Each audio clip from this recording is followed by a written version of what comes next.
A very good evening to all my dear MOS members and all the ophthalmic fraternity who have joined today. We have an interesting topic coming up that is in under the aegis of MOS. The Sion Hospital has taken this initiative.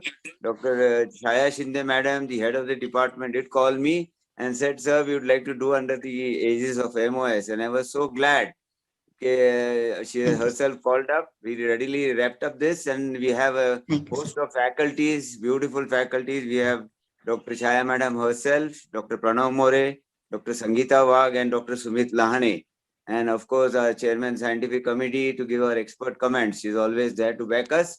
So over to you, Ragini Madam, for your comment before Sumit takes over. Good evening, sir. Thank you so much. Like you said, this is a wonderful evening lined up, and microbial keratitis continues to remain a part of our life, and it's actually a potentially blinding disease, sir. So on behalf of my president, Jignesh Bhai, who's always warm, enthusiastic and supports and leads so many activities, and it's been a wonderful year to start with. Dr. Chaya, who's a very close friend of mine since I think the last 27 or 28 years. I'm really happy that she took the initiative to do this. And a very senior surgeon and a very close friend, Dr. Sangeeta Wagh, Madam. She's very experienced. She has practical knowledge, and I think she gives wonderful tips in all the webinars that we have done with her. Dr. Pranav, Dr. Sumit, I think is a big asset to JJ now that he trained with Dr. Rohit Shetty. And I must thank the NN people for having given us such a wonderful gem. Thank you, sir. And in Todd, as always, Rajesh and Rajiv, who are an integral part of this team. I think, sir, with your permission, we can hand it over to Chaya and Sumit to start. And I really thank Dr. Sangeeta ma'am once again for being here, and Dr. Pranav, who's going to give a presentation. Thank you, sir. Yeah.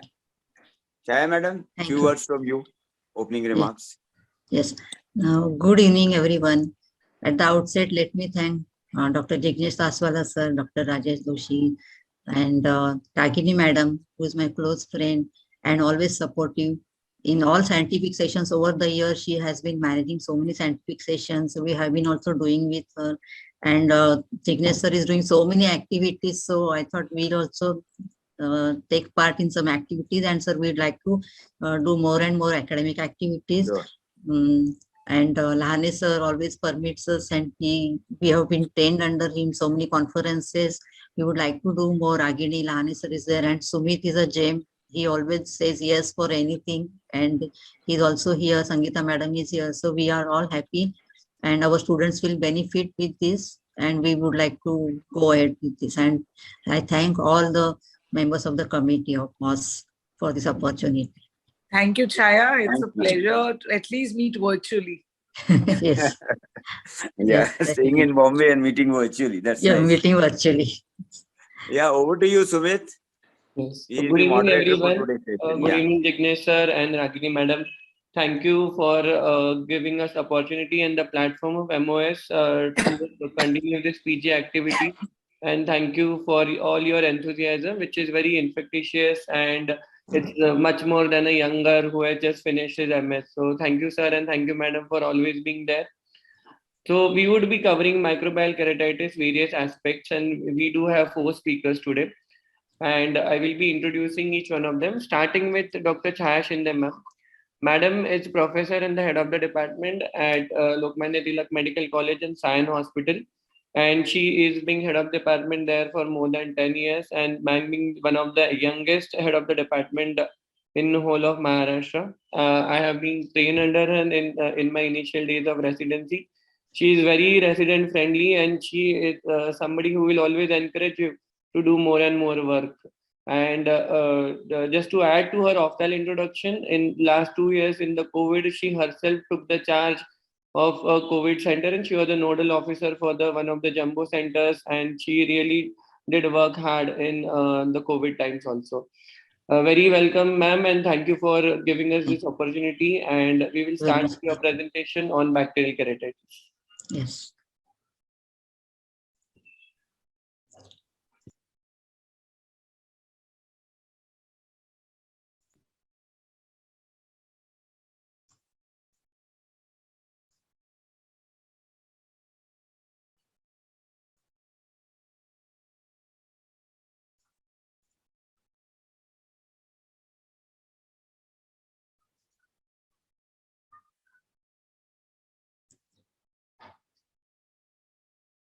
Thank you, Sumit. It's visible, ma'am. Yes. Okay. Thank you, Sumit. So, as Ragini madam has said, bacterial keratitis or any infectious keratitis can be devastating for the eye, and patient can become blind. So, early diagnosis and management is very important. And for this, we have to have the knowledge. If you have the knowledge, then only we can pick up the symptoms and signs and treat the patient in time. So, bacterial keratitis can be of varied etiology. Many organisms like Staphylococcus, Streptococcus, Pseudomonas, Moraxella, and atypical microbacteria too lead to bacterial keratitis, and these can be having similar presentations or different presentations. It's difficult to say which organism is there unless you isolate the organism in microbiology. When you ask the history of trauma is important. Because of the trauma, the epithelium is damaged and the organisms get entry into the cornea. Contact lens use history should be asked. Because of that, there is hypoxia to the cornea and trauma also can be there, especially extended wear soft contact lenses are leading to bacterial keratitis. History of self-medication, over-the-counter drugs, steroids, some redness is there in the eye, patient goes to the shop and if they can take steroids, and history of any previous drugs, like he has gone to general practitioner and which drugs were given, or any ophthalmologist and patient has not put the drops. So compliance to the previous medications, we have to ask this point also. Predisposing systemic conditions, diabetes mellitus, more sugar in the body, it gives chance to grow, the organisms grow better, and there are infections, and there is less healing if diabetes is there. History of previous surgery, cataract surgery, endothelial damage, any abrasions on the cornea, chronic bullous keratopathy, IOL surgeries, immunosuppressed patients, females having immune-mediated diseases and they are on immunosuppressants, rheumatoid arthritis, anesthesia abuse. For some reason, anesthetic drops were given and the patient continues the drops, ocular surface diseases, dry eye, vitamin A deficiency, all these things can lead to bacterial keratitis. Symptoms are reduced vision. So you have to ask about the vision pain. Pain is a presenting symptom. Redness, they are not able to tolerate the light, foreign body sensation, some irritation in the eye, and contact lens intolerance. The patient was happy, but now he cannot tolerate the contact lens. When you examine the patient, first of all, visual acuity, you have to check and document. Torchlight examination first. Also look for eyelids, start from the eyelids. Look for entropy on trichiasis because they will go and irritate the cornea, lead to abrasion, and entry of organisms will be there. Lack of ophthalmos, cornea will be exposed, and exposure keratitis leads to infectious keratitis. Look for the adnexa, dacryocystitis, acute or chronic, which will harbor the organisms in the lacrimal sac and they will act as a focus of infection. Dry eye, tear film function will be damaged and it is not normal. Tears are itself protective. So when they are not in a normal condition, then patient will suffer infections. When you do slit lamp examination, do put the fluorescein stain and look for the lesion. Is staining present? Then it is a danger signal. What is the infiltration, where it is present, then what is the location of infiltration, which clock hours, draw it on the paper, how much area is affected, what is the density, how much of the depth of corneas, how much stroma is involved, what is the size and depth of ulcer, if ulcer is already formed, then how much the depth is, and size of the epithelial defect. Stromal necrosis, especially in Pseudomonas aeruginosa. Degree of stromal edema, is there mild edema or moderate edema or severe edema? In inner details, iris and anterior chamber details not visible. Endothelial inflammatory plaques. See in this picture, there are endothelial inflammatory plaques are present. Corneal thinning. Corneal thinning shows that the ulcer the cornea is going to melt. Scleral involvement suggests that already it is progressing to the sclera. You need higher systemic antibiotics. Anterior chamber reaction, cells, flare, and presence of exudates in the anterior chamber. How much is the hypopion? Corneal sensations, you must check corneal sensations because they can be reduced in viral diseases. And if the corneal sensations are less, then minor trauma will not be noticed by the patient and patient will catch infection.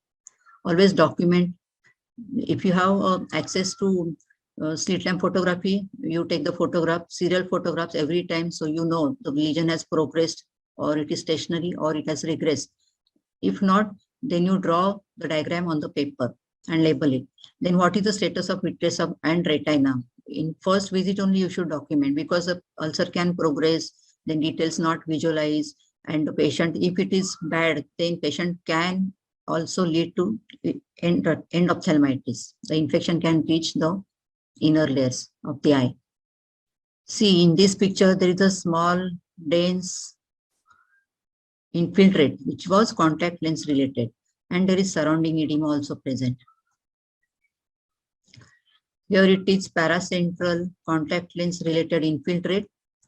Epithelial defect is also there, and surrounding edema is there. See. Now here in this picture, there is a dense infiltrate. Paracentral infiltrate is there, and which is elevated. So much edema is there. Inflammation is much here, and here there is immune ring. So antigen antibody complexes are present in the stroma, and the immune ring formation is here.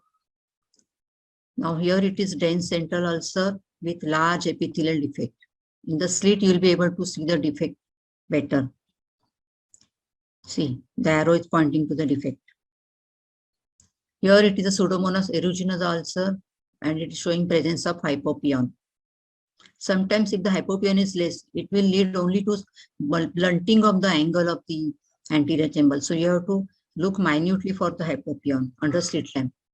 Here it is a large ulcer, and there is almost half chamber hypopion. In this picture, it is desmatocele, and there is perforation. It was a Pseudomonas keratitis, and Pseudomonas, it progresses very fast, and it has dangerous complications. In this picture, it is total ulcer with epithelial defect and corneal thinning. There is a slit and the cornea is thin. In this picture, there is Staphylococcus keratitis. It is somewhat well-defined, white, gray, or creamy stromal infiltrate. It will enlarge and it will form dense stromal abscess. There is presence of hypopion also. Streptococcal keratitis, it leads to suppurative or crystalline appearance in the cornea. Also, there will be severe anterior uveitis and hypopion. Pseudomonas keratitis, it progresses rapidly and there are suppurative infiltrates. Hypopion will be there. There will be mucopurulent discharge and it will lead to perforation. Which investigation should be done? KOH mount should be done. It is easy to do. So you have to scrape the cornea, the lesion under magnification, under slit lamp or microscope, or you can use ophthalmic loop. Scrape the base and edge of the ulcer. You have to remove the slug and put the material on a slide. Put 10% KOH and put a cover slip on that and examine under light microscope. You also do gram stain, collect the material and send to microbiology. In the culture media, you have to immediately do direct plating on the culture media, so which will give better results and the organisms will be isolated. What can be cultured? The corneal scrape material, contact lens case, and the solution, contact lens solution, which has been found to be the causative reason, the reason for the infection. Which culture media to use? Blood agar and chocolate agar are used commonly. For anaerobic bacteria, if you are suspecting anaerobic, then you have to gram stain and anaerobic blood agar to be used. If indirect ophthalmoscopy is not showing posterior segment, then you can do a gentle B scan. It has to be done very gently and by experienced person. Fasting and postprandial blood sugar is must. How do you manage the bacterial keratitis? Use cefazolin 5% plus tobramycin or gentamicin 1.4%. Tobramycin is preferred over gentamicin if it is available. Till the results are available of the culture, you have to use gram positive or plus gram negative covering medicines, the eye drops. Initial loading dose should be given every 5 minutes for 1 hour.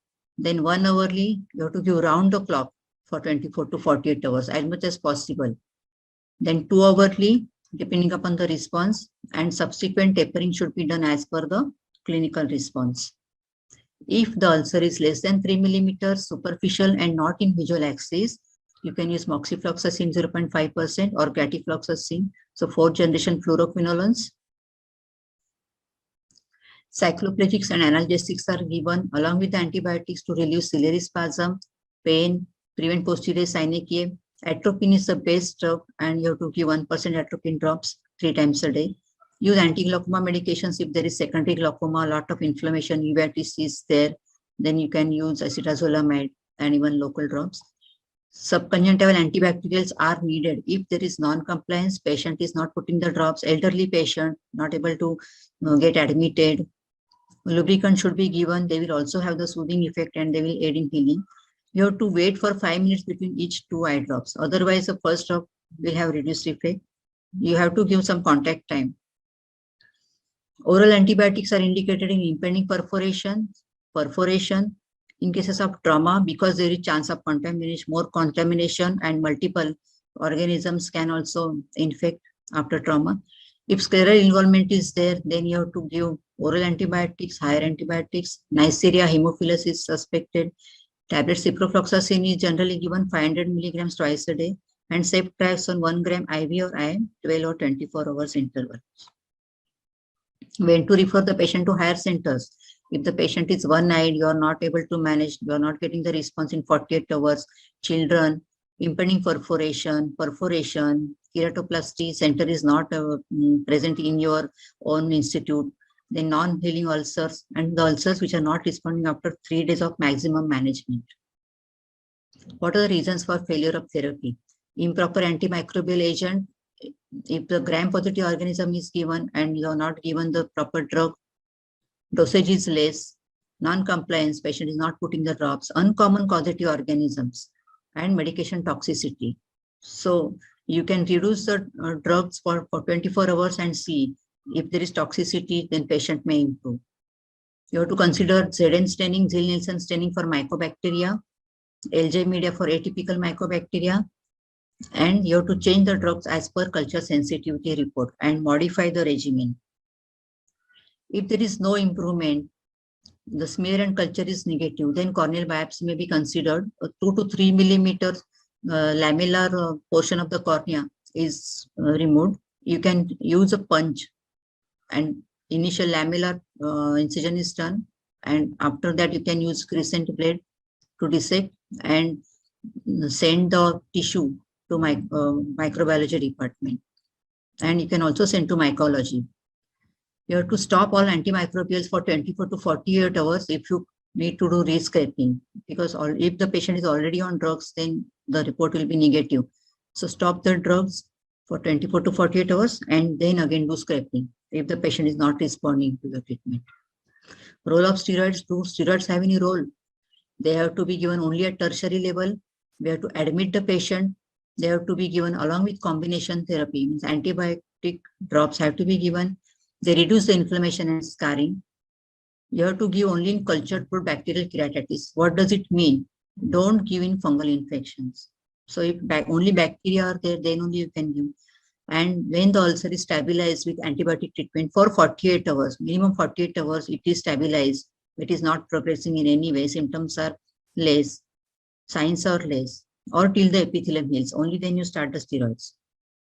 You can use 1% prednisolone for 3 weeks, but under observation in tapering dose.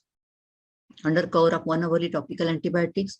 Initially for 1 week, you give 4 times a day, then 2 times a day, then once a day for 1 week. Adjuvant therapeutic measures like debridement of epithelium should be done without injury to basement membrane. So gentle debridement under microscope. Lateral tarsorrhaphy should be done in corneal exposure and neuroparalytic keratitis. So more tears will be available and it has effect in healing of the ulcer. Tissue adhesives are used in small perforation, if 2 to 3 millimeter perforation. The bed should be absolutely dry before applying the adhesives. Adequate time should be given for complete drying of the adhesive. And patch grafts and penetrating keratoplasty can be considered for larger perforations than 3 millimeter. Patient has to be followed up every 24 hours. What are the signs of improvement? You look for reduced pain, discharge, lid edema, and congestion. Look for consolidation, that the lesion is now consolidating. The sharper demarcation is occurring. The infiltrate is, the boundary is seen better. Reduced stromal edema is there. Endothelial inflammatory plaque, it is also reducing. Anterior chamber cells and hypopion reducing, and epithelial lesion has started. And corneal thinning, which was progressive, now it is no more progressive, and slowly the cornea will be stabilized. The thinning will be less. Whatever thinning has occurred, it will take time to heal. Non-tuberculous mycobacteria, it is seen after LASIK surgery. Bed of the ulcer has a special appearance. It is called cracked windshield appearance. And there are minimal changes in the surrounding cornea or anterior chamber. Fortified amikacin has to be considered in these cases, 25 to 50 mg per ml. Moxifloxacin also can be given. Systemic clarithromycin may be needed, 500 milligrams twice a day, or azithromycin, and steroids are absolutely contraindicated. If you are suspecting nocardia, you have to give 45 amikacin 35 to 50 mg per ml, and systemic cotrimoxazole or ampicillin are also good drugs. Now let's see how do you prepare fortified drops. Cefazolin or ceftazidime is 50 mg per ml. We have to add 9.2 ml of artificial tears to the vial of cefazolin 1 gram powder for injection. Dissolve and take 5 ml out of this and add 5 ml of artificial tears. We have to refrigerate the drops and shake well before use. All 45 drops after preparation you can store in the fridge for 1 week. Tobramycin or gentamicin 14 mg per ml, that is 1.4%.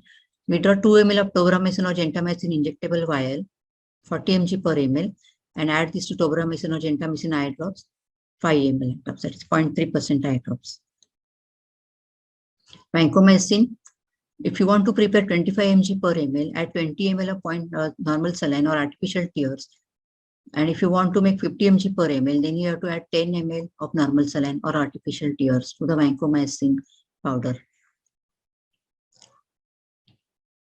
So I thank once again for MOS committee, and I hope it was helpful. Thank you, sir. Very, very helpful. Very nice. Thank you, Chair ma'am. Thank you for covering that vast topic in nearly 12 to 15 minutes and covering it in a very lucid way. And next, I will go ahead and give my presentation on fungal keratitis. Is my slide visible? Yes. Yes, yes. So I'll be talking on fungal keratitis as it is a very vast topic, and I will try to cover the most important and the practical aspects of this. These are a few questions which I will be answering at the end of my presentation. So you see here one keratitis case, and there is a hypopion also, a millimeter. Based on the appearance of the infiltrate, which test would be least helpful in aiding the diagnosis? You can just mark your answers. It's culture on the Sambordis agar, calciflower white stain, Lowenstein-Jensen's agar, or the GM stain. Question number 2. A 37-year-old woman presents with the 2 days of redness, tearing, and the sensation of grittiness. And you see this is a fluorescent stain positive in the inferior aspect. And what are we suspecting here? Herpes, P. acne, Staph aureus, or the hepatitis C infection.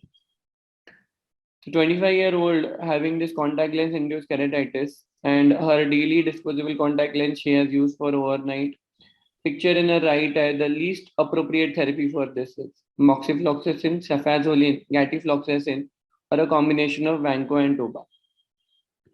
The patient is found to have a Pseudomonas corneal ulcer. She presented 2 weeks later as seen.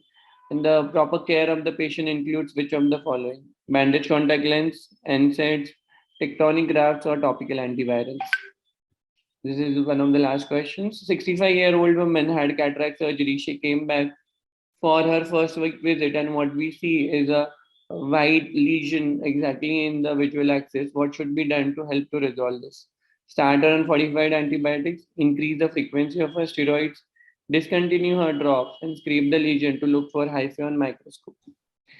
So after giving you these 5 questions, I will go ahead with some of the basics of fungal keratitis. So what I'm trying to show here is the eyelid, tear film, corneal epithelium, and normal ocular flora, which all of us have, are basically a natural defense mechanism of our eye against any infection. We don't get keratitis with every organism that we come across on day-to-day basis. There are multiple predisposing factors. Ma'am has already covered, so I will not go into detail, but you should remember contact lens wear, trauma, specifically trauma with the vegetative matter, uncontrolled diabetes, pre-existing necrocystitis. All these are very important factors for development of a keratitis. This one slide I added not against any brand name or company, but I think Sangeeta ma'am and Chaya ma'am will completely agree with me. This one of the drop which was rampantly prescribed by non-ophthalmologists for every eye condition is one of the separate predisposing factor for every type of keratitis, let it be fungal or bacterial. So broadly, we classify infective keratitis into these 4 categories, and what we will be covering is the fungus part of it. So if you want to classify morphologically, fungus, it's a very broad classification. We just convert into the yeast-like fungus, filamentous fungus, and dimorphic fungus. Most likely, we are constricted to this filamentous fungus part, which are most common organism causing the keratitis. So the septate one, the non-pigment Fusarium aspergillus, and the pigmented Curvularia and our Theobroma are basically one of the important organisms which can cause fungal keratitis. Systemic classification is broad, and I will again not go into detail of this. So in India, we have a division of our maps by Aspergillus and Fusarium. As you see on the northern side, we have Aspergillus as a common fungus, and on the southern side, we have a Fusarium as a common fungus. What are the symptoms patient present with? Rapid onset of pain, photophobia, decreased vision, circumciliary congestion, epithelial defect, TC reaction, hypopia, and everything. You also need to evaluate patient for her skin condition, facial examination, eyelid, conjunctiva, and as I said, for a dacrocystitis. So you need to evaluate each and everything, and always try and describe every lesion in the cornea by location, superior half, inferior half, temporal, nasal, density, size, and shape of the lesion, staining, color, and the margins of the lesion, which should be basically marked and documented at every visit of any keratitis case. So this is our typical fungal keratitis presents, and it's an infiltrate with the elevated edges, dry looking texture, feathery margins, satellite lesions, sometimes a pigmented lesion, and a posterior corneal abscess. These are very important and telltale signs which are clinical red signs that what are you looking at is a fungal keratitis and nothing else. So I will again repeat this: infiltrate, elevated edges, dry texture with feathery margins, satellite lesions, pigmented lesions, and posterior corneal abscess are very classical signs of a fungal keratitis. Now again, as I say, once you look at this ulcer, you know what are you looking at is a fungal keratitis, very classical feathery margins and the dry lesion. Now, every lesion has its own fate depending on how you treat it. Suppose you treat it very well. This is a small ulcer, 4 mm, and can be treated very well. This ulcer might get converted into this kind of a little more aggressive lesion with double hypopia, if you can see inside the stroma and here inside the anterior chamber. Now, why all this happens? It happens for a very simple reason that if you don't scrape the lesion primarily, it's very important that you see a keratitis lesion and it has to be scraped no matter what. If it has been treated, not been treated, you need to document and have evidence that what are you treating is specifically a fungus or gram-positive or gram-negative organism. Because whenever we want to grow fungus in any culture, what we give to the patient is what we give to this culture is basically different kind of antibiotics. So when you don't diagnose this kind of lesion and you keep on giving antibiotics, basically you are nourishing fungus in a different manner, and this ulcer might get converted into an aggressive one just because we could not diagnose in the primary setting. And this can become as a large aggressive plaque. This is one of the example of Fusarium keratitis with the almost half chamber hypopia.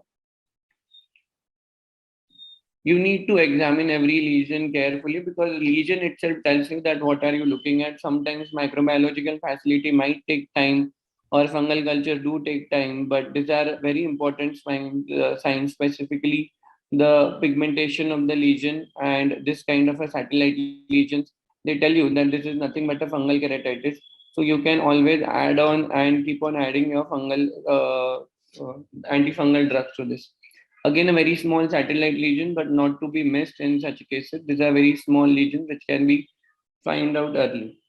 Now, this you see, this though it appears as a dendritic kind of a picture, but on scraping, this was very much proven to be a fungal. So you have a satellite lesion, and it's very rare to have a multifocal dendritic lesion. So you get this kind of a different lesions, though the shape does not match basic pathology of being having a satellite lesion.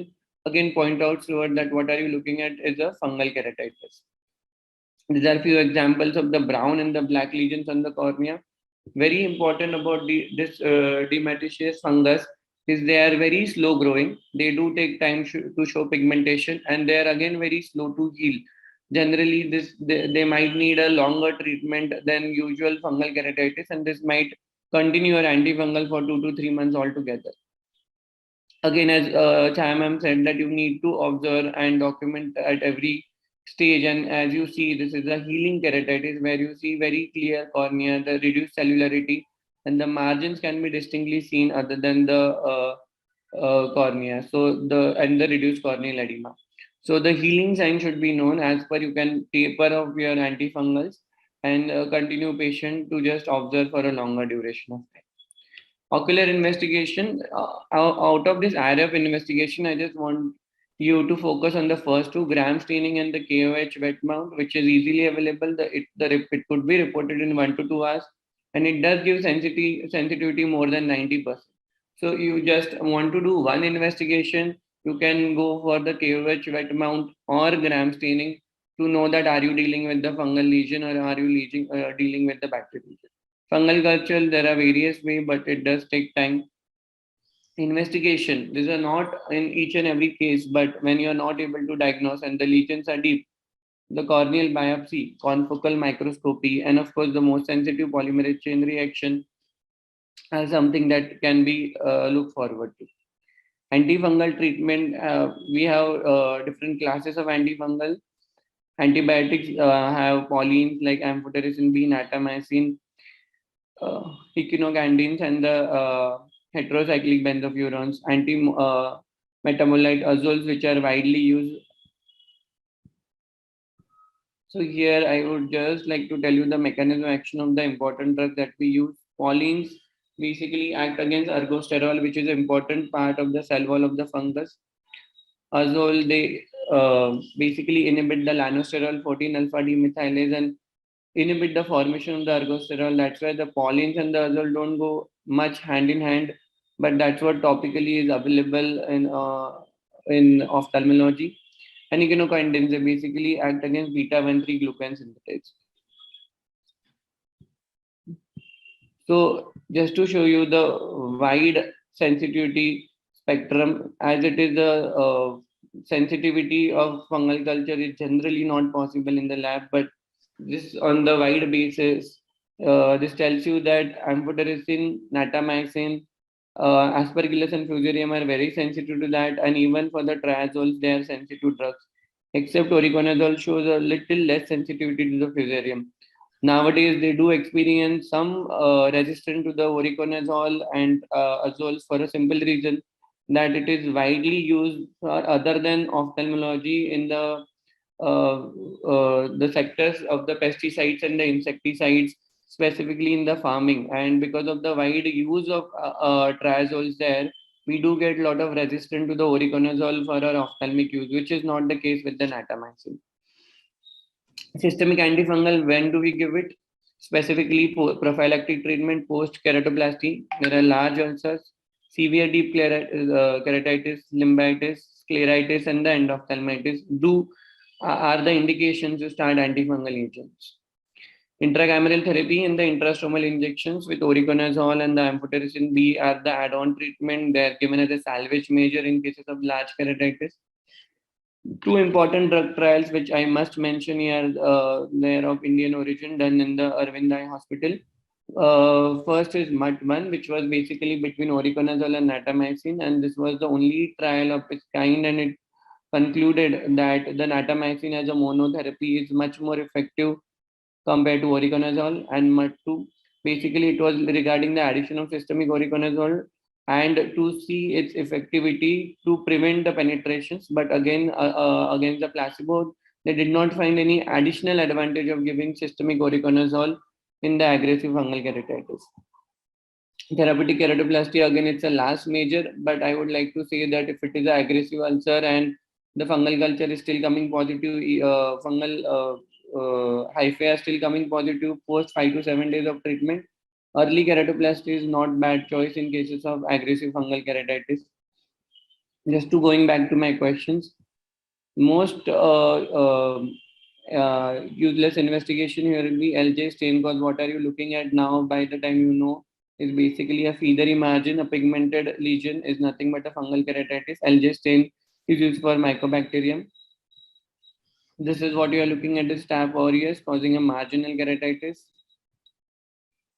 Important here is topical cefazolin will not work because cefazolin has its own spectrum of gram positive, and what were you dealing here most likely is the Pseudomonas. This is again an ectatic kind of a cornea, and a tectonic graft is most effective instead of topical NSAIDs or bandage contact lens. And this is nothing but our very own ciprofloxacin deposits. And if you discontinue the fluoroquinolone drops, many times these lesions disappear on their own. So to conclude, fungal keratitis is a keratitis with typical presentation but aggressive nature. Antifungal drugs are limited, age-old, but if you use them in an adequate manner, they can still give you a good, satisfactory outcome. And perforation and the recurrence post-graft are the most dreaded complication of fungal keratitis. And that's why you need a little longer treatment with the fungal keratitis compared to the bacterial keratitis. I thank you all for the patient listening. Excellent presentation, Sumit. You covered almost a book on antifungals and the fungal keratitis. Very good. Thank you, sir. And now I would like to invite Dr. Pranav, sir. Sir, are you there? I'm there. Yeah. So, sir, you can share your slides, please. Sure. So, Dr. Pranav More, sir, he did his MD ophthalmology from AIMS in 2006, and he is alumni of Arvind Eye Hospital. He completed his fellowship in Arvind Eye Hospital, Madurai, 2008, and presently he is practicing in Pune in Ayush Eye Care. Over to you, sir. Thank you, Dr. Sumit, for that introduction. Heartfelt gratitude to Dr. Taswala and the MOS committee for giving me this opportunity to present a topic today. The topic for the day from my side is the atypical infectious keratitis. So I was wondering what I should put, but I have tried to put in some organisms and some keratitis which we don't so commonly see, but have to keep it on our mind. So let me start with that. Why know these atypical infectious keratitis? These are very deceptive pathologies. You know, they look like something, we think it is appearing like bacterial, fungal, or viral, and it turned out to be something very, very different. What is the other flip side to knowing these things is why we should know this is basically the primary treating physician or the surgeon ophthalmologist is treating these patients with whatever knowledge and skill they have, and the treatment just drags, and at the end of it the outcome seems to be quite disastrous. Most often than not, quite a few number of them land up undergoing a therapeutic procedure. Patients also lose compliance in terms of following up with the doctor. They go doctor shopping, trying to figure out who is going to treat me. Is this going to be treated? Can the diagnosis be made? Is the drug working for me? And it all ends up losing the compliance. So reason, basically, I feel sometimes the eyes don't see what the mind doesn't know. So it's very important why we should know these kind of infectious keratitis. Atypical in the sense that not thought of typically by all the ophthalmologists when they first encounter these images or these lesions. I'm going to present my whole talk in terms of some case stories or case presentations that I have come across in my practice, day-to-day practice. And I'd like to put them as stories. So there was a 26-year-old lady working in the fields in the rural part of Maharashtra, landed up with some trauma while working, was being treated locally and in nearby cities with medicines for 25 days, both antibacterial and antifungal. But she landed up having a progression. This was the patient which I had seen with nice central irregular margin, wet looking ulcer, a few separate small dot-like lesions which are almost like satellites, almost 1/3 hypopion. Uh, I thought clinically this is looking fungus, so sent it for scraping. But because have been attending a lot of conferences, listening to a lot of good speakers and reading a little bit of literature here and there, I also asked to rule out something called as Pythium keratitis or Pythium insidiosus. So day 3, she still continued to worsen in spite of initial antifungals. Minute the scraping revealed that it was Pythium insidiosum, we changed the treatment to linezolid, 0.2%, added azithromycin, started the oral azithromycin, and added itraconazole. These are various hypothesized treatments and have now been approved to work in Pythium keratitis. However, the patient started to respond initially. By day 14, I saw the main lesion clearing, but it started to aggregate into smaller central paracentral lesion, whereas the peripheral small dot-like lesions started to settle down. By day 20, this was the picture where things started to clear, but inferiorly, inferonasally, we noticed a small thinned out area which would have perforated any time. But as you see, the lesion also started to worsen superiorly. The hypopion's gone down, started to clear, but the cornea started to thin. I had no choice but to go in and do a surgical intervention. So I landed up doing a therapeutic, and day 2, I had an intense anti-retinal reaction. It was as if it's come back with vengeance. This was more of an inflammatory reaction. By the time I saw this patient on day 14, no use of steroids throughout the procedure, post-operative period, but she started to respond to all the topical medications that we started pre-operatively and gradually started to clear. So the basic thing about Pythium keratitis is there are also I'm just going to present some images from various journals, and the varied presentations there are reticular patterns. They look like fungus. They really look like fungus. They have reticular patterns. They have dot-like images. There's furrowing on the edges of the ulcer.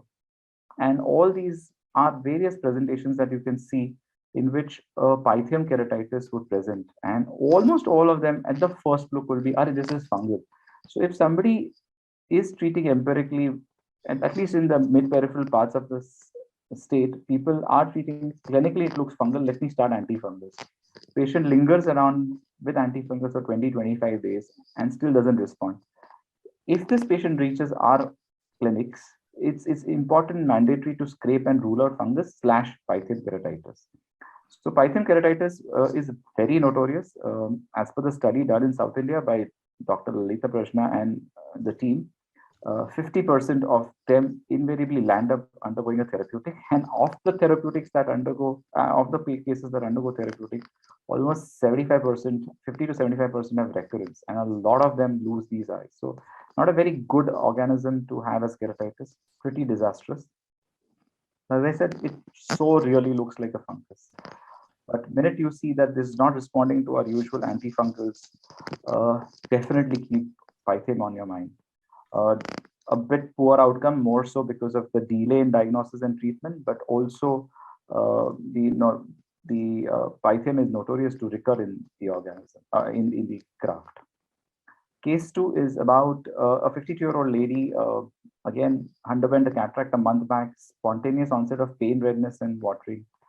Treated outside for a few days with all sorts of treatment, but did not respond. Came to me. Looking at this looked ghastly, really ghastly in post-op 1 month. And we scraped, as usual, and to my surprise, it revealed Bacillus species.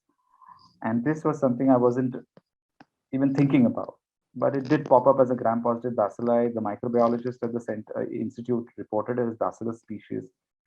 The sensitivity showed that it was sensitive to Ciproflox, Clinda, Vanco, and linezolid.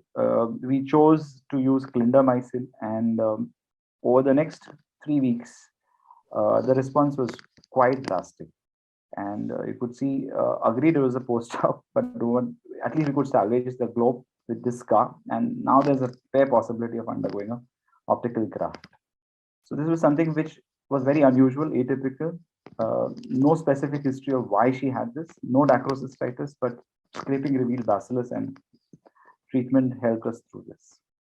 Case 3, a 23-year-old girl underwent a C3R procedure.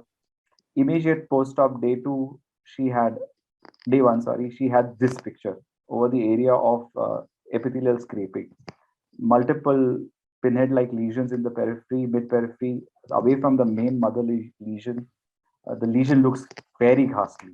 And to me, I first thought, why would it be fungal? It's looking ghastly like fungus, but day 1, unlikely to develop fungus. It takes some time. So I was erring more towards Staph aureus, and it turned out to be Staph aureus. So I started immediately, because this is a C3R patient, an optical condition, and developing this kind of a situation scared the hell out of me. Put this patient on vancomycin.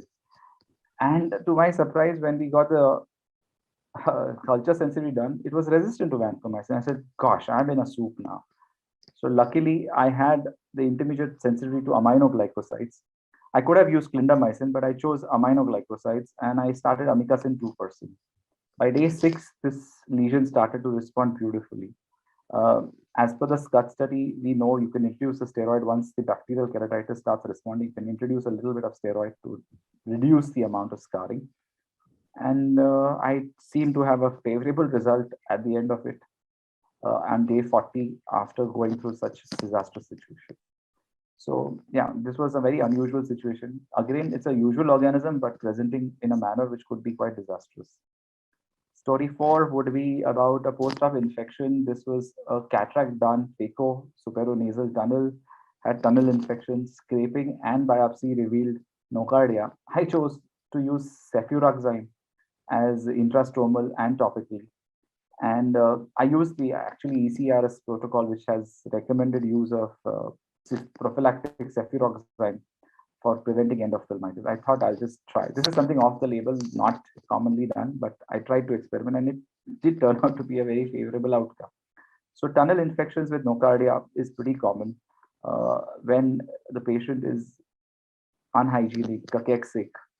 We have been taught that there's possibility of these patients harboring post-op nocardial infections if a tunnel wound infection is noted like this. Snippets, scraping and culture sensitivity is the crux in situations where you are stuck, when you don't know what is working, what is not working.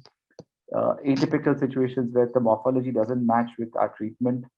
Changing the drug as per sensitivity and achieving the right response helps you through disastrous situations. Off-label preparations can be considered, though there are certain teachings that these are the only fortified, but yes, you could play around with certain systemic drugs and make off-label preparations out of them. Single drug therapy also possible, provided you're well supported by a culture sensitivity report. So there's no need to play with multiple drugs. Once you know the MICs of certain sensitive drugs, I think a single drug therapy is always possible. Case 5 would be, this was very interesting. It was a cycle repairer. He was repairing a cycle tube tire and it bursted. He overinflated and bursted. He came to us with this kind of a lesion, being treated with antibacterials and antifungals. I scraped him. Turned out to be acanthamoeba.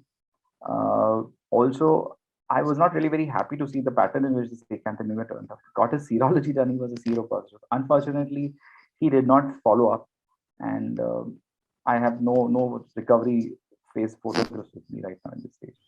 And the last one that I would like to share, which we do come across quite often in the times that we've seen post-conjunctivitis patients coming with punctate epithelial keratitis. However, at times, if the patient directly presents to us with coarse punctate epithelial keratitis, multifocal, scattered throughout the cornea, very superficial, elevated lesions, taking up stains, have received acyclovir in the past but not responding, I would strongly suggest that at least if not the central pupillary area, but mid-peripheral, peripheral areas of these lesions should be scraped and sent to do a GIMSA or a calcofluor just to rule out a species called as microsporidiasis.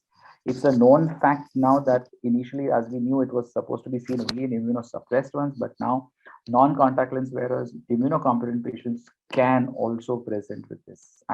This is an IT professional living in Bangalore, shifted to Pune, developed conjunctivitis, treated as conjunctivitis, just not responding to all typical treatment of conjunctivitis. Responded most beautifully to fourth generations fluoroquinolones and lotiquinol. So there's a group, Dr. Sumit and Dr. Chaya have already discussed the various line of treatment that can be used. This is a chart tabulated form compiled together.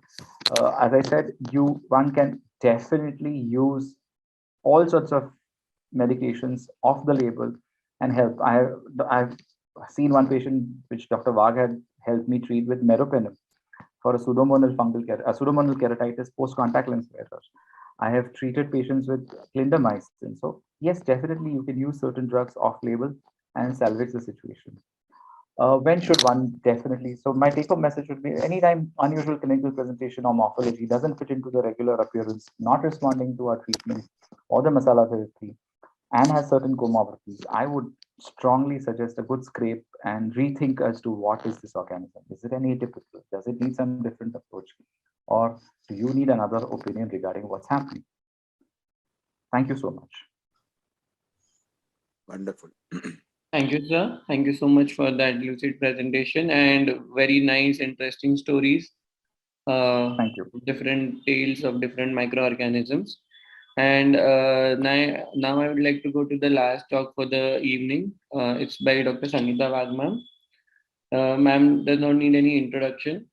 She did her graduation from BJ Medical College, and her postgraduate training she finished in 1989. Then she got trained for her cornea fellowship in LV Prasad Eye Institute. Followed by she did multiple fellowship outside India, including her training in eye banking in Baltimore in 1994. And then in 1994, she started a practice in Pune, and we must say she is one of the pioneers to start a subspecialty practice, especially in the Maharashtra. And she has a vast experience in the corneal diseases. She is somebody who is not a referral center only for Pune patients, but whole of the Maharashtra for all such cornea cases. Ma'am, looking forward to your talk. Please share the screen. Sangeeta, ma'am. Yeah, thank you so much, Sumit. Thank you, Jignesh and Ragini. It's always a pleasure to share my limited experience. Am I audible and my slides visible? Yes, ma'am, very much. Right. So I will basically be covering viral keratitis with more emphasis on herpes simplex, and I would also like to speak on just touch upon herpes zoster, CMV, and what we have all been seeing, very interesting COVID-related viral keratitis. So herpes hominis virus 1 to 8 are found in the human body, and of these, herpes simplex, herpes zoster, CMV, Epstein-Barr virus are the ones that can commonly affect the eyes. The mode of entry is through abraded mucosa, or abraded skin, and these have a tendency to localize in the trigeminal ganglion, and the cornea is also another alternate site where they can remain dormant and reactivate under conditions like sunlight, fever, stress, hormonal changes, and the vaccination. So a herpes replication, basically it is an uninvited guest that takes over your home. So they get absorbed onto the cell wall, and they move into the nucleus with the help of the DNA polymerase. They multiply in the host nucleus, and they develop envelopes coming to the cytoplasm, and then they are egressed. So here you have uncoating of, it enters the cell, it gets uncoated, it divides or replicates in the nucleus, translates in the cytoplasm, gets packaged with the host itself, and then egresses. And it causes a destruction or lysis of the host cell. The only tissues that can harbor this without being destroyed are the neural cells of neural origin.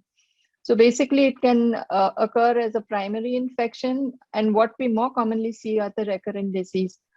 The sources are the oropharynx, herpes labialis, aphthous stomatitis, and conjunctivitis. So left alone, it's a self-limiting disease which presents as a conjunctivitis, and there might be a keratitis which is self-limiting and will heal unless intervention by steroid, secondary infection that can change the clinical scenario. So the primary infection you can always also present as just blepharitis, and evanescent keratitis in the form of SPKs, microdendrites. Here you can see these skin lesions on this patient's face, and this is a young child who came to me with, and first he came with conjunctivitis and then this eruption, which was limited to one side of his face. Here you see the herpes labialis. So this must put you on an alert when you look at the eye and suspect herpes simplex. Conjunctivitis, I always stain the patient before thinking of anything else, because you may see primary vesicles, you might see an epithelial breakdown at the lid margin, and this should make you suspect herpes simplex, and avoid using steroids. That is what is the first line of treatment amongst not just general practitioners or the chemist, like Dr. Sumit showed that very famous and popular bottle of Pyrimon, but also amongst a lot of general ophthalmologists. So it's just a caution that we need to suspect herpes simplex and try and avoid treatment with steroids.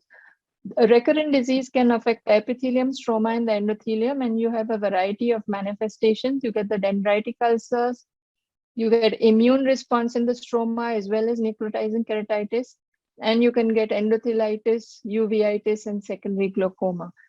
So herpes simplex progresses in various stages.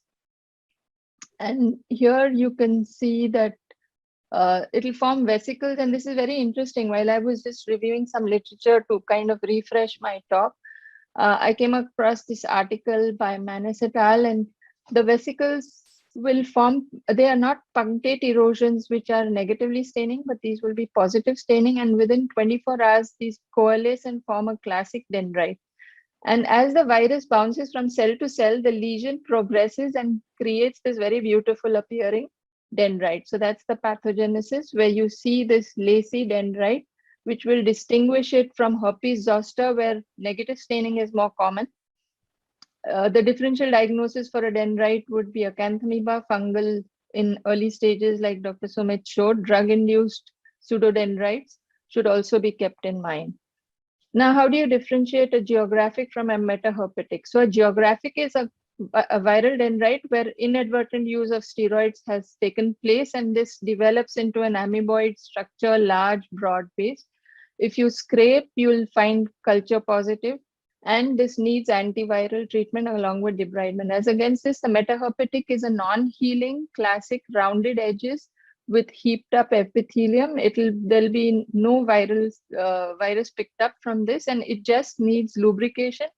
And if the lubrication and bandage lens doesn't help, what works best in my hands is scraping or refreshing the edges, and a good pressure patch that is repeated every 48 hours can bring about a good healing. We must also remember that these corneas could be anesthetic, and they need continued lubrication even after the healing. So here you see this metaherpetic where you see rounded edges. There is a bit of thinning, and there's a fluorescent stain. You don't see any dendritic pattern. So this will need just lubrication and reepithelialization. Sometimes these dendrites can masquerade in the form of peripheral dendritic lesions. Now, this was a gentleman who also eventually turned out to be seropositive. So the differential here would be a peripheral ulcerative keratitis. You can have marginal keratitis, and recent reports of pythium keratitis that present as a peripheral ulcer with a pseudodendritic appearance. Stromal keratitis, you could have the immune response and you can have the necrotizing. So in the immune response, it's the viral antigen that triggers an immune response, the cytokines, and then influx of the polymorphonuclear leukocytes, collagenase activity, and the tissue damage. Stromal keratitis, the necrotizing stromal keratitis, in contrast, is actual viral proliferation causing tissue necrosis. And this could be an emergency where the patient can develop something as bad looking as a perforation, and this would need immediate surgery. The immune-mediated response, you could see the classic disciform keratitis where you have point-like lesions and maybe few keratic precipitates underlying it. Interstitial keratitis, eventually that can form a ICK or a interstitial crystalline keratopathy with deep stromal vessels arborescent. Immune rings, we know these can occur in infections of various etiologies like bacterial, even in fungal, and you can get limbal vasculitis. Now, disciform keratitis here you see is a classic ground glass circular appearance of stromal edema. And this patient will need just the topical steroids under some amount of antiviral cover. So why do we give topical antivirals along with the steroids? It would be basically to prevent an epithelial lesion from occurring. We know that the virus may get activated in different layers of the cornea. So I have at present on my hand this child who has developed, she came with disciform keratitis. I started her with topical steroids and antivirals, but she also broke down and developed a dendrite. So we had to pull off the steroids. Then she lands up with a disciform keratitis. So here we are battling an epithelial and a stromal disease that occurs simultaneously. And these can be very, very tricky. This is a lady of who presented with endothelitis, where you just see a ground glass appearance, and this would be diffuse. As against disciform, which is localized, endothelitis will cause a diffuse limbus to limbus edema. Now here was one of my earliest patients where initially I thought this was fungal, but when I looked carefully on slit lamp, there was no point of entry to show how the fungus could come in. AC tap was negative, and this patient eventually responded to antiviral therapy. So we must keep in mind the different manifestations of the herpes and treat the patient accordingly. So how would you diagnose? Simple corneal smears, though they are not going to show you much, they can give you a hint. GIMSA will show you inclusions and multinucleate giant cells, which would make you suspect viral etiology. Secondary bacterial or fungal infection should be kept in mind and ruled out when the clinical appearance is different, especially if the patient has been to multiple ophthalmologists and comes to you. You need to give a treatment holiday, like for 24 to 48 hours, just take off all the treatment that the patient is on, scrape, look at what it is and treat further. Viral cultures at tertiary centers, PCR, which can give you a result within 24 hours. In situ hybridization, which I don't have any clinical experience with. So the PCR has an 82% sensitivity and a specificity of 78%, but cultures are probably the ones that will clinch the diagnosis. So antiviral therapy in the epithelial disease guidelines by heads, you need only topical antivirals. We're lucky to have acyclovir available as against in the US, where they bank on only ganciclovir. Iodoxuridine is a drop which I used in my residency, but we know that it's quite toxic and cannot be given for more than 2 weeks. Trifluridine is not available to us. So basically you start with 5 times a day and then taper over the next 2 weeks, depending on the response. Lubricants have to be kept in mind for healing of the metaherpetic diseases. Now, necrotizing stromal keratitis is completely different line of treatment. You need a very aggressive treatment in the form of systemic acyclovir, and there's an excellent study by Manisha Acharya and Umang Mathur et al. Reported in 2016, soon after the HEAD study, where they use systemic acyclovir in treating necrotizing stromal keratitis along with topical acyclovir. Topical steroids are given only after 2 weeks, where the response was ascertained, and diluted prednisolone acetate was given, tapered over 4 to 6 weeks.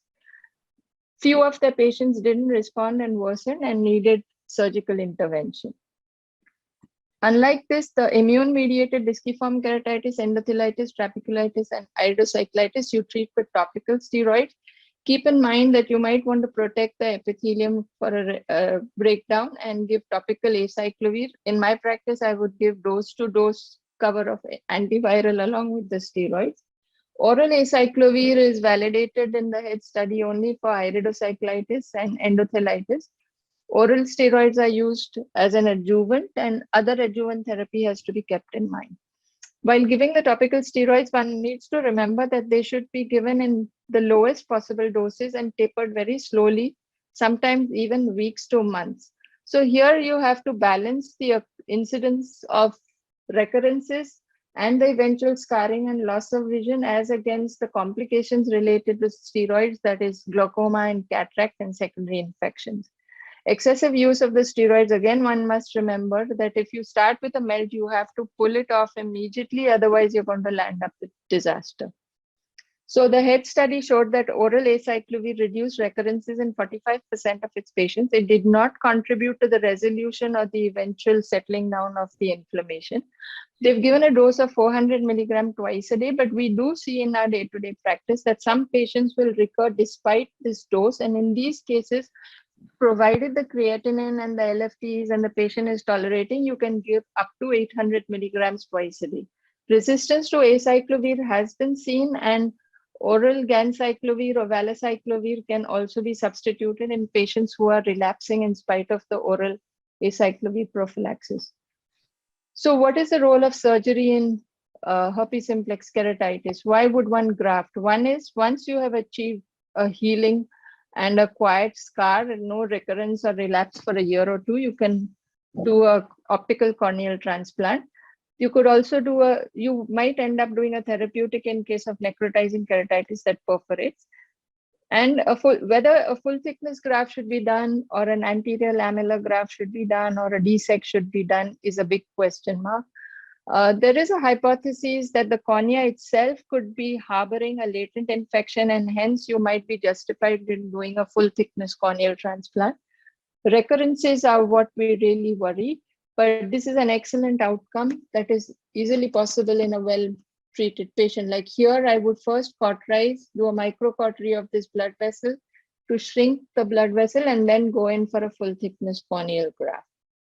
Recurrences need to be kept in mind, and if a patient comes with a red eye post-transplant, always stain. There might be a telltale dendrite. Here you can see that it has recurred in the donor. Now, is the source the donor or is it the patient himself? So most likely it is the host where the reactivation has taken place, and the reason for reactivation mostly is the use of topical steroid. Here's another recurrence, and this, again, you're in a dilemma. You need to stop the topical steroids, treat with antivirals, get it to heal, and then go back to dilute steroids. Or you can use modulators like cyclosporin 2% and tacrolimus. Now, when a post graft comes with a picture like this, you don't know whether it's a rejection or it is an endothelitis in the HSV. So here, these are the therapeutic challenges. The pediatric HSV is another very, very challenging situation. They heal very aggressively with vascularization. Recurrences are very frequent, particularly when they go in for the immunization and vaccination, and graft failure is almost sure shot. So I would avoid surgery till I'm very sure that there are no recurrences for at least a couple of years, or the child has finished the vaccination. And these children have to be kept on oral antiviral prophylaxis. So you need a very high index of suspicion and treat each edematous cornea with suspicion, because you can land up with graft failure if you don't keep this in mind. Now, herpes zoster ophthalmicus. Dr. Sumit, am I okay with time, or do you want me to stop here? Yes, ma'am. We can continue the presentation. Okay, so in acute phase zoster, we know the Hutchinson's rule. You look at the tip of the nose. If you have lesions, look at the eye. If it's red, stain and look for these microdendrites. Once the acute phase is over, your patient may come back with inflammation, and this is most likely an immune-related keratitis, limbitis, uveitis, episcleritis. And there are some patients who at year 3, year 5, I continue to treat with low-dose steroids.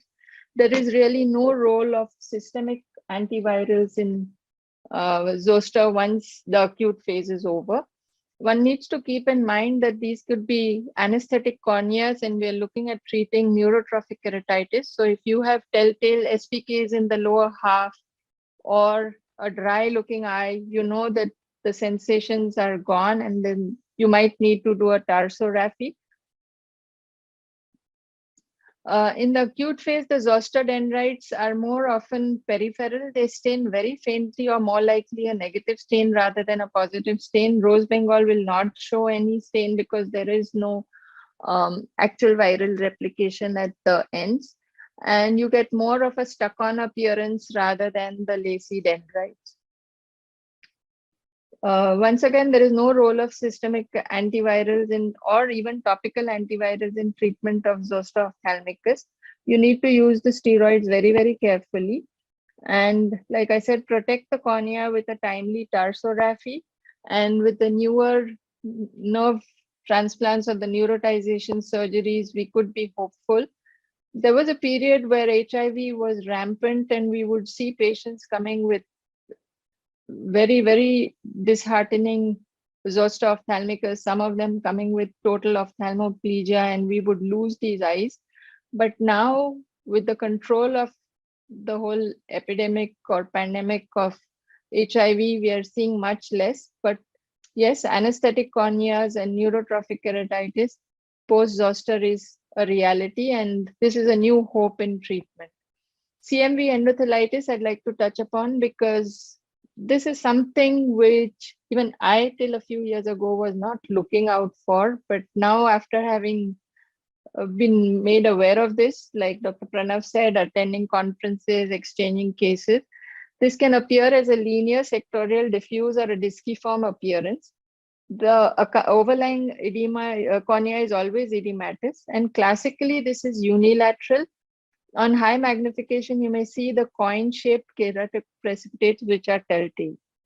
And these are also seen in an immunocompetent host. So one needs to remember a healthy young patient coming with a unilateral uveitis or endothelitis, one must suspect CMV. Hypertensive uveitis, one of the postulations or hypotheses in etiopathogenesis of Posner-Schlossman syndrome is CMV as an etiology. Graft rejection versus endothelitis, again, when you have a patient post-PK and you look at rejection, you must keep in mind that this could be a CMV. And what is peculiar is that as against a graft rejection where the cornea clears with steroids, in CMV, the patient continues to worsen with intensive steroids. And like right now, I couldn't photograph the patient, but I have this elderly gentleman post AGV. I had done a full thickness corneal graft because I also wanted to trim the tube of the shunt. I did a graft. Unfortunately, he was doing extremely well and he fell down and there was a graft dehiscence and I had to regraft him. And after the regraft, even though he was on systemic immunosuppression and I had kept him on antivirals because at one point I thought he had a dendrite, he has continued to worsen and now there's this muddy plastering all over the endothelium. We gave him Solumedrol, gave him oral Visolone, gave him topical steroids, and he's continued to worsen. And the only thing left for me now is to do an AC tap and send it for CMV PCR, and I think I'm looking at it. I've treated recently 2 patients with unilateral uveitis and the oral valganciclovir. Okay, I'll come to that later, but here I'm not sure it's very clearly visible, but if you look at retroillumination, you will see these circular coin-shaped lesions. So confocal microscopy, for those who have access, these are pathognomonic lesions that are seen. And like I said, you can clinch the diagnosis with a PCR and aqueous tap. So this is the appearance of the keratic precipitates of the young male patient who I treated. You give him 2 months of valganciclovir. You can try ganciclovir as 5 mg per kg twice a day, and you need to give this for about 2 to 3 months. Valganciclovir is again believed to be a very, very effective. And like I said, I've treated only 2 patients so far. But what is really scary is the cost. It's like 1,400 rupees for 2 tablets. The dosage recommended is 900 milligrams twice a day. But my patients did well with just 450 milligrams twice a day. Foscarnet and cidofovir is not available, or at least I have no experience. So one of the studies showed that topical ganciclovir 5 times a day can give you an equally good therapeutic response as systemic therapy. So probably if I'm looking at a graft that is not doing well with the steroids and I suspect a CMV, this should be my first drug of choice, that is topical ganciclovir as against acyclovir. This is the dosage that has been described in the treatment of CMV. So that's about the 3 viruses that I wanted to discuss. And I had just a few interesting situations in terms of post-COVID or COVID-related viral keratitis. And again, Dr. Sumit, if time permits, otherwise I'm happy to stop at this No, point. ma'am, we will surely see these cases. It's basically very important. Right. So here is a patient, a 40-year-old male who came with watering, redness, irritation in the right eye. He's a known diabetic and he was not very well controlled. He had developed COVID 2 weeks prior and he was hospitalized. He had no ophthalmic complaints during the hospitalization. So after discharge, he came with a bit of congestion and he reported to me as conjunctivitis. When I looked, there was a little funny looking lesion here, and when I stained him, I picked up not just this but a whole lot of lesions. So this was a viral keratitis which has presented post COVID. So these lesions are unilateral, they're more dendriform, and he responded well to treatment as with antivirals. He was eventually lost to follow-up, but I'm sure he would have come back had he not responded. I mean, that's the golden rule. If your patient doesn't show up, he's definitely better. Otherwise, he'll be at your doorstep. So it's possible that COVID-19 is a potential activator of herpes simplex, and it has been reported from a lot of places and a lot of studies. Another case I wanted to share is a 50-year-old gentleman who came with irritation for 2 days, blurry vision since 1 day his vision was less than 6/16 both eyes. He'd been vaccinated for COVID 12 days prior. This was a time where I think only Covishield was available to us. So that was the vaccine. His extraocular movements were full, sensations on the face and the brow were preserved. But surprisingly, the sensations in the cornea were absent. The eyes were absolutely quiet, no congestion, and this was the fluorescent picture on both eyes. He epithelized well with just lubricants, and so for some reason there was a neurotrophic element. Whether there was any coexisting infection like herpes, or we know that the SARS-CoV is not isolated from the tears or from the cornea, so it had to be a reactivation of a viral or something that made the corneas anesthetic. So this continued to be a mystery, but I was just relieved that he healed up and was doing well thereafter. Right, thank you. Thanks for the opportunity and thanks for your patient hearing. Beautiful presentation, Sangeeta. Thank you.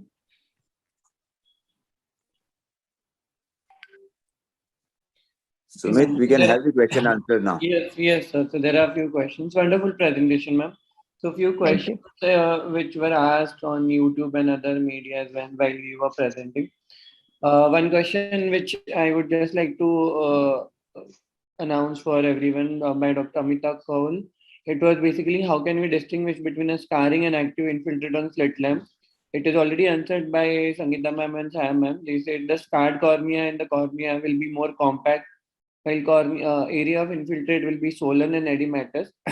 Scarring will be localized, margin defined, and no symptoms or sign of inflammation, and it will be a stain negative. There is one more question from Dr. Harith, that how do you identify the early vestibular phase which you mentioned of the viral keratitis before formation of dendritic? Sangeeta ma'am. Right.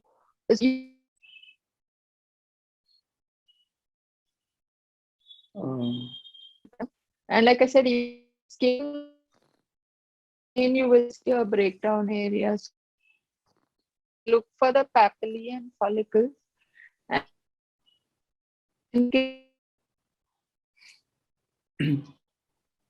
Ma'am, you are not break down and form the then Your voice is not clear. It's breaking, Sangeeta. Sangeeta ma'am, there is some net Problem. I think yeah. So I have few questions for Pranav sir. You're there? Yes, I'm there.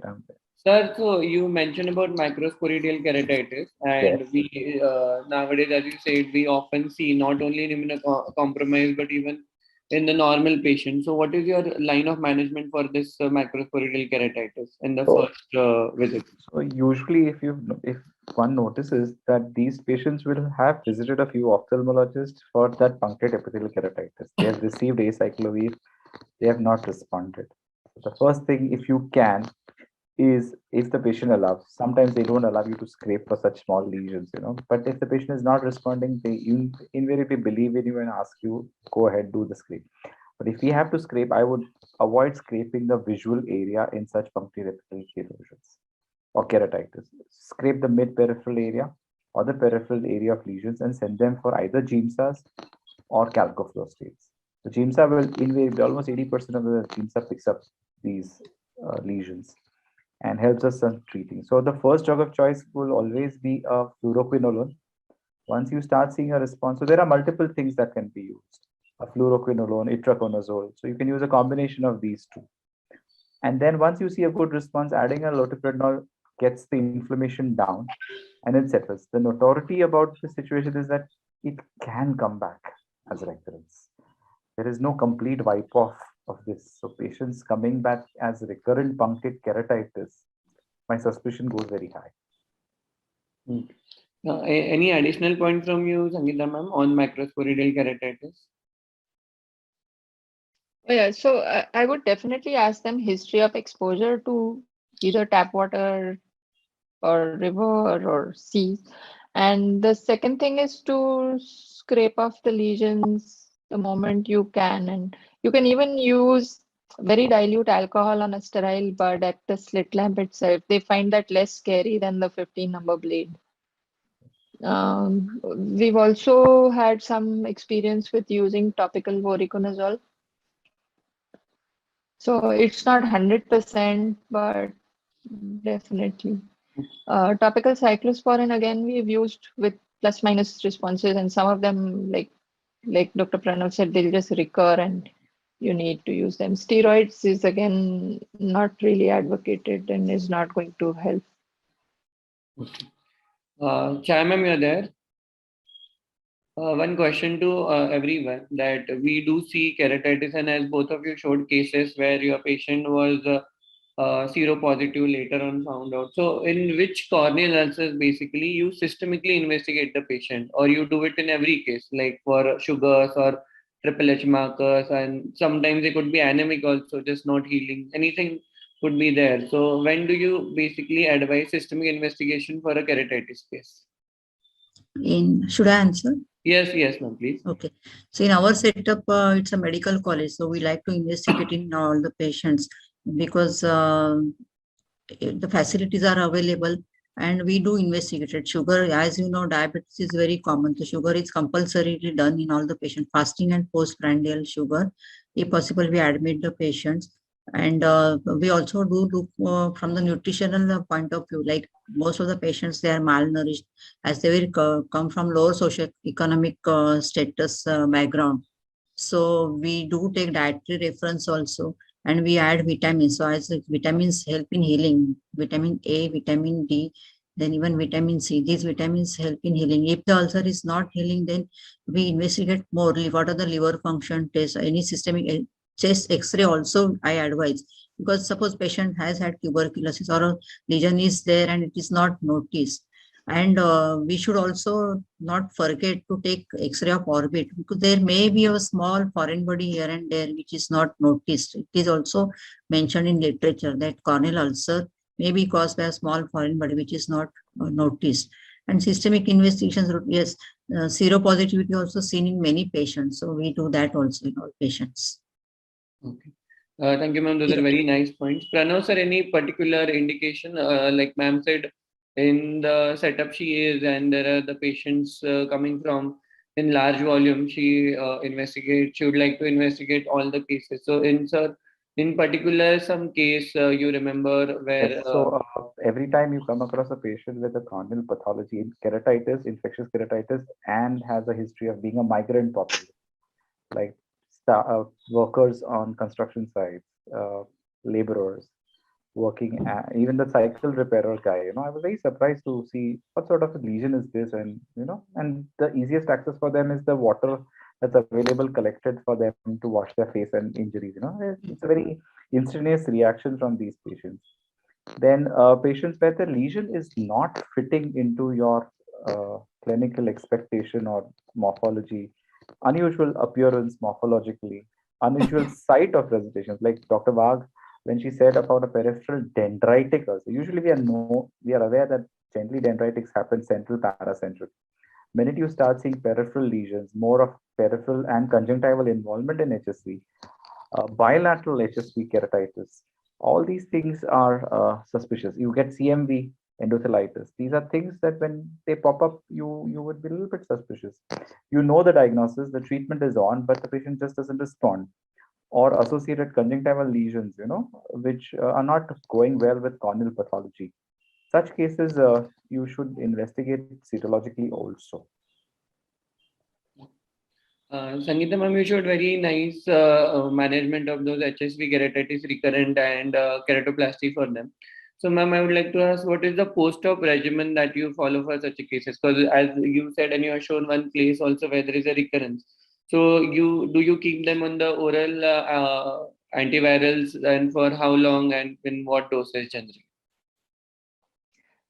So I would give these patients post-operative, not just oral, but I give also topical steroids when initially the first 2-3 months, along with the topical steroids, antivirals, when you're starting with 2-hourly topical steroids and then you taper. So for about a couple of months, I would continue with acyclovir topical.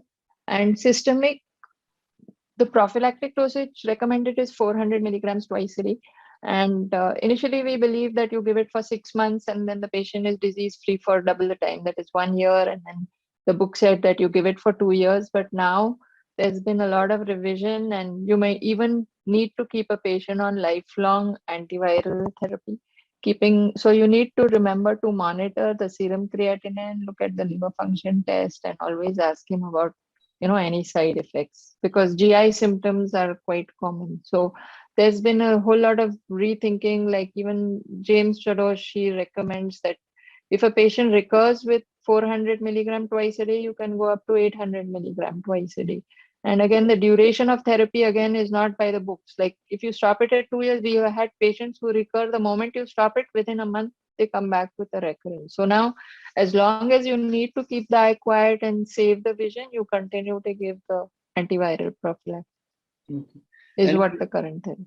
And ma'am, one more thing you showed that you cauterize the vessel. So ma'am, do you do it during the surgery or you do it pre-operatively for a month before and then you plan a surgery? Yeah, I would do it a few months before, and it's the same very elegant method Professor Dua has taught all of us, where you thread a 10-0 needle and use a monopolar cautery to cauterize it. And that seems to work well. Okay. Ma'am, have you ever tried any experience with subconjunctival anti-VEGF in such cases or topical? Like literature does say that you can attempt all this, though there is not a real evidence that how much it will work in these cases. I tried it for just very few cases. One was the cost, and two, I wasn't really impressed with the results. So I just stopped after a few cases. And it's, again, the literature doesn't support its validation. Pranav sir, Yes. this is again question to everyone. Like we do see many cases which are scrape negative, like Graham, and your KOH in primary setting doesn't show anything, and there is still a 4 or 5 millimeter ulcer lying in front of you. So and there could be 30-40% of the patients still come negative. So in this scrape negative kind of lesions, what is your primary line of treatment, where the ulcer is already been treated by somebody and you're not sure, and it's not showing the actual clinical signs of either positive or negative? So if my first thing is I would trust my own scraping and me seeing the slide, or my microbiologist seeing the slide to say that it is negative. I would not rely and fall back on other people's reporting. One, this is mandatory from my side at least. So I like to believe what I see. Second thing is, if it's completely negative, the slide staining and KOH mount is negative, uh, I think the doctor or the ophthalmologist has the liberty to use his clinical suspicion, judgment, and experience to label it as bacterial, fungal, or viral. It's his clinical judgment, it's his prerogative. Depending on that, you choose your line of drugs. Whether if you think clinically, morphologically, history wise, clinically, morphologically, examination wise, it appears as bacterial, treat it with bacterial only. Don't go in for an antifungal and then. So you have 48 hours to 72 hours to understand whether this therapy is working for this patient. More so in a bacterial, definitely, if you have chosen the right drug and the patient is responding, the symptom starts coming down. The patient's pain goes down, has a better relief. If that is the case, you continue with whatever monotherapy you've started, whether it's bacterial, fungal, or antiviral. But if I have to choose, my first drug of choice in antibacterials would be gatifloxacin. I don't jump to moxifloxacin. If my gatifloxacin works, if I'm suspecting this as bacterial, I'll start with gatifloxacin, see for my response. If I have to still add, I still believe that no, even if it's grams negative, and I still believe it's a bacterial one, I'll chip in an tobramycin. Then if it still doesn't respond, then I'm again going to go rescrape and try and figure out what's happening. That's when the unusual things start clicking in my head. Similarly, for a fungal, if it's looking fungal, I have used natamycin / voriconazole, not seeing a good response. My head starts clicking towards pythia. If I've treated something which is looking like viral but not responding, I'll start thinking of pseudo dendritic lesions, So there are various things. So then I would scrape such a lesion. It's not responding. If it's a viral appearing dendritic pattern, pseudo dendritic pattern, and it's not responding, I'll try and scrape and figure out what's wrong. If it's not responding to your basic antivirus. Very rarely do we come across acyclovir resistant viral keratitis. Very rarely.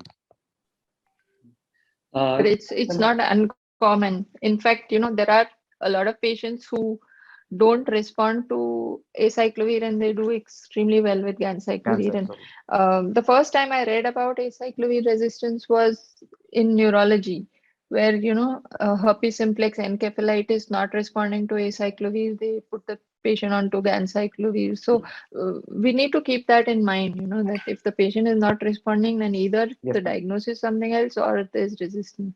And I think what Dr. Pranav said is very, very true, that believe your clinical suspicion, try and look at the slides yourself and re-scrape. Like many times, especially in fungal, the pathogen may be much deeper than your initial scraping, or the top of the ulcer may just have necrotic tissues, or they may be drug deposits. So especially in fungal, you scrape at least 2 to 3 times, and when you're very sure there's no fungus.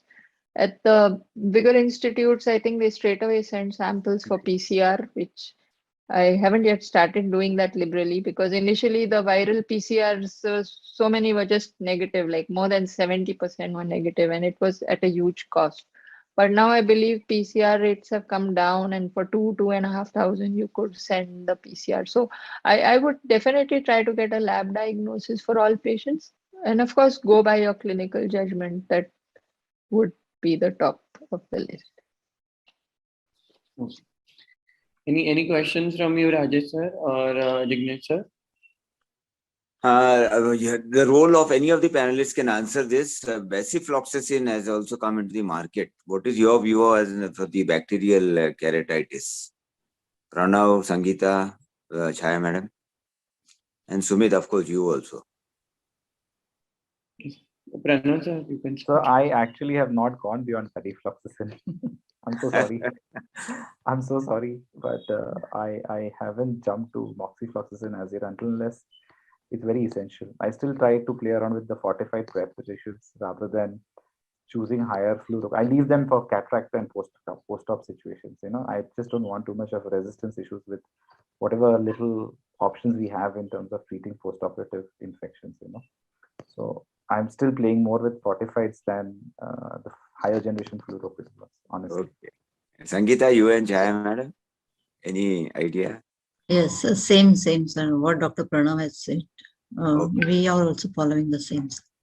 Achha, for the postgraduates, one more answer question is the swabs keep getting negative. So what is the ideal place of where to take the scraping done? Is the peripheral leading edge or in the bed of the ulcer, which can give positive results majority of the times? Any of you can answer. Leading edge and base both. Leading edge and base both we have to scrape. That material should come properly and immediately plating should be done. That is the best thing. Immediately plating should be done on the media and in a C-shaped sticks. And for each C, then again recollect the material and do the C-shaped plating. That has to be done. And transport also should be done immediately. Yeah. Yeah, because many times we do get negative results. So patient has put drops previously, so we have to give that, as Sangeeta madam said, holiday, drugs holiday, 24 to 48 hours don't give and then scrape. And it has to be done proper way, yes. Okay.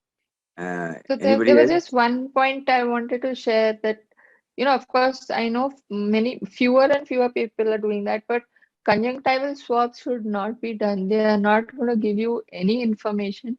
And, I don't know whether it's a norm, but there was a time where patients would come with a conjunctival culture report and the patient said, but आत्ताच केलेलं आहे तर तुम्ही परत का sample घेताय? So, one needs to remember that it has to be the ulcer and not the conjunctiva.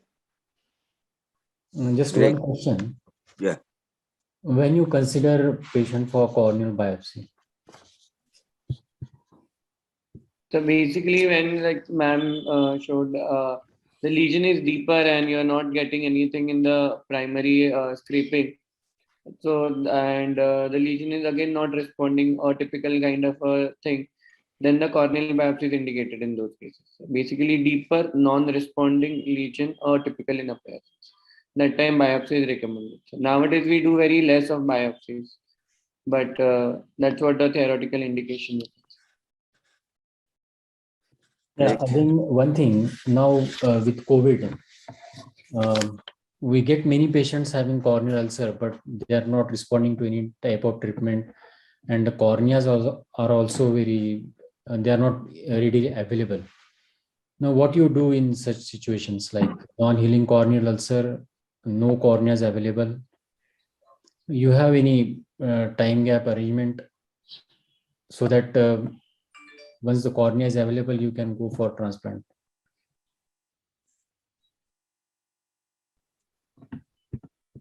So if it's a site-threatening ulcer and you feel that is about to perforate, you can do a glue BCL or you can do a tarsography. Many times these corneas are anesthetic, like I showed 2-3 of them. And if there is a impending perforation, you can do a Tennant's patch graft temporarily to seal or plug a small one.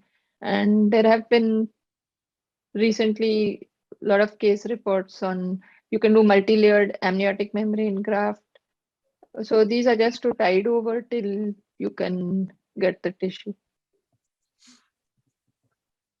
Yeah, thank you. Sumit, any more questions from the audience there? No, sir. I just checked. Yeah. Are we through? Yes, sir. We covered most of the questions. So, a big thank you to everybody. A fantastic webinar with an overall discussion on the topic, which every ophthalmologist, maybe in the metro, the taluka place, or in the most periphery of Maharashtra. This is going to a lot of valuable and practical tips given by each of the speakers. I thank Sumit for good moderation and all the speakers. Dr. Chaya Shinde ma'am, Sangeeta, Dr. Pranav, and you, Sumit. Fantastic coverage of all the topics. Very well covered. And special thanks to Chaya madam, who took the initiative to start this keratitis topic. Microbial keratitis was so well required also all over Maharashtra. People with the COVID times, the practical tips which has come up was excellent. And a big thank you to all the audience, my Secretary Dr. Rajesh Joshi, and Dr. The Chairman Scientific Committee, Dr. Ragini Parikh. I had in fact called Dr. Rahane also, but he was very busy. And of course, the Entod people for the technical backup. As always, they are there. Thanks a lot once again, everybody. Over to you, Rajesh, for your comments. Yeah, I think most of the things you have said. I thank LTMMC for taking up this important topic. In fact, this is very important. Thank you. Many thanks to Professor Chaya Shinde Madam for highlighting on basics of bacterial corneal ulcer examination and management. That was classical teaching, Madam, and by hardcore teacher. Dr. Sumit, as usual, your slides were illustrative and informative. Excellent. Dr. Pranav, your case reports were self-explanatory. They made topic easy to understand. Many thanks to Sangeeta Wagh Madam for her illustrative talk on viral keratitis. Thanks to Dr. Taswala for his wonderful initiative. Thanks to delegates for joining and staying till the end. And Entod for... Thank you all. Thank you, sir. Thank you, sir. Before we sign off, let's have a gallery view photograph. We have the videos on all the panelists for our records. Dhairya? Done, sir. Done.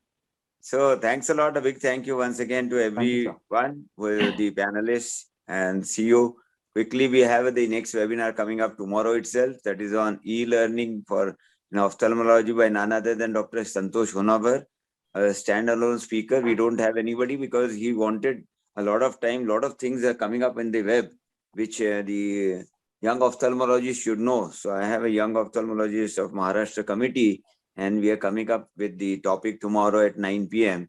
Of course, we'll be sharing the audience link and the speakers link soon. Thank you once again for joining. Thank you. Good night, sir. Yeah. Are we off this thing? Are we through? The live recording has stopped? The idea?